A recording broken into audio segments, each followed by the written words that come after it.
Meghan Markle discovered that Princess Kate had quietly moved her children before any Sussex arrival. Something inside the entire royal drama appeared to change. Not publicly, not officially, but behind palace walls, according to growing speculation and commentary surrounding the situation, a carefully crafted plan may have collapsed before it even began. And if the timing of everything that followed is any indication, this was never just about a family visit. It was about something much bigger, something far more desperate, and perhaps something far more revealing than anyone expected. When Princess Kate moved her children out of Windsor, Meghan found out. And what she did next tells you everything. This was not quiet disappointment. This was a full reaction from someone who just watched her entire plan collapse in a single phone call. Think about the sequence, not the headlines, not the statements, the sequence. First comes news that Harry and Meghan may return to Britain with Archie and Lilibet. Then comes discussion about royal accommodations, family meetings, possible reconciliation.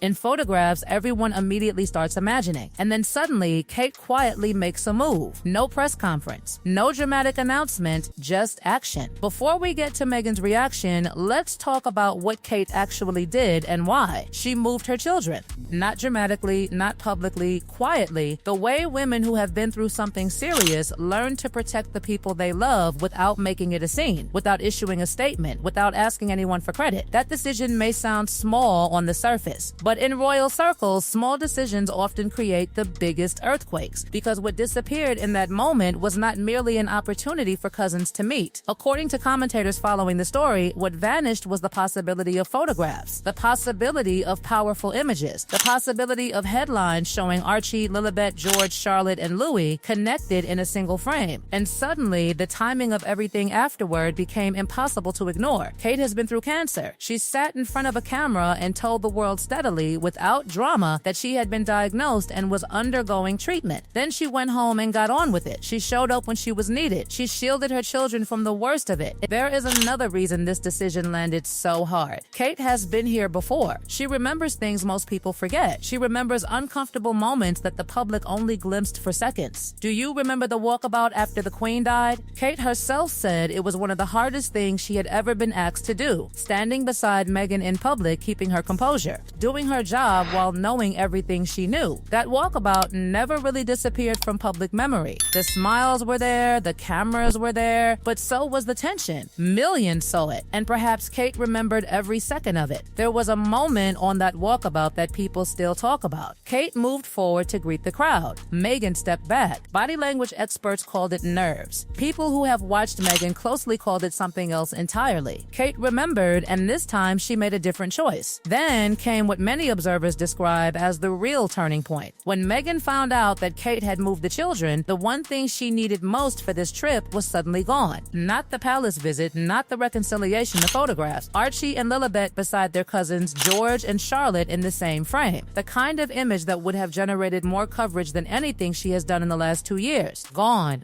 just like that. And what happened next? Headlines, lots of headlines. Stories suddenly appeared discussing royal invitations, discussions about accommodations, reports suggesting family warmth, reports suggesting reunions, reports suggesting excitement. So, what did Meghan do? She went to the media. Stories started appearing immediately. The king had invited them to stay at the palace. Charles was overjoyed to meet the grandchildren. Security arrangements had been made. Every day, a new headline. The pattern became difficult for critics to ignore. Whenever one door appeared closed, another narrative seemed to emerge. Whether intentional or not, the public conversation suddenly shifted away from missing photographs and toward royal access. Meghan Markle blindsiding Prince Harry when she announced to the world that she is coming with Prince Harry and the kids to a non-event, because that's really what's happening right now. It's a non-event. But perhaps the most explosive twist was not Kate's reaction, not Charles's reaction, not Palace reaction. It was Harry, because according to growing commentary surrounding the situation, this trip may not have originally been designed the way it was eventually presented to the public. Harry did not invite her on this trip. Let that sit for a second. This was his quiet, carefully planned attempt to do something he has not been able to do in years. Sit down with his father privately, without cameras, without a story being filed before he even lands. Imagine that for a moment. A son attempting to reconnect with his father. No cameras, no announcements, no headlines, and then suddenly the entire world knows about it. Then Meghan found out about the trip and announced it to the world. Harry was described by multiple sources as livid.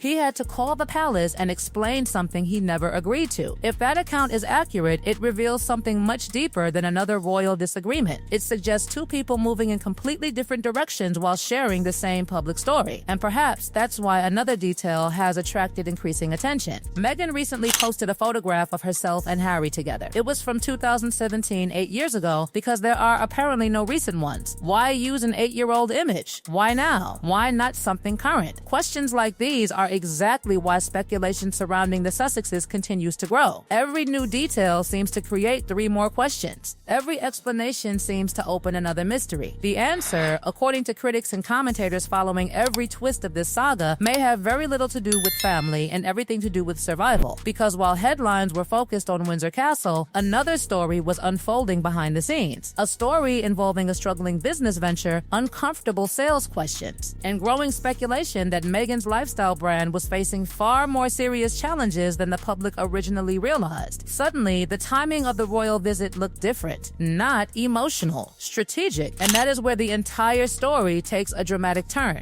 A source telling the magazine in Australia, Meghan just can't move enough product. And she can't expect to sell things at full price with shortened expiration dates. Unless she and Harry have some miracle up their sleeve, there might be no saving this business. For months, the public had been hearing a completely different narrative. Success, growth, demand, products supposedly flying off shelves. Interviews presenting the brand as the next major lifestyle empire. But critics began asking a simple question. If everything was selling so well, why were actual sales figures so difficult to find? Bloomberg sat across from her and asked to see sales figures. She refused. She smiled and talked about growth and passion and community, but she would not show the numbers. And then came the detail that sent royal watchers into overdrive. A website glitch. A simple technical error. Whether that criticism is fair or unfair, it reflects the growing skepticism surrounding the trip. More and more observers began questioning motives. More and more people started connecting seemingly unrelated events into one larger picture. Then another explosive chapter emerged. Diana, the one figure whose memory still shapes every royal conversation decades later. Diana died in August 1997. For millions of people, that loss never fully closed. You remember the wedding. You remember watching those boys walk behind that coffin. And according to ongoing reports, conversations involving Harry, Diana's legacy, and potential future projects were already generating enormous attention. For many people, Diana remained sacred territory, a figure beyond politics, beyond publicity, beyond business calculations. That is why emotions become so intense whenever her memory enters the discussion. Because underneath the headlines, underneath the branding debates, underneath the royal strategy and palace politics, there remains something deeply personal. A mother,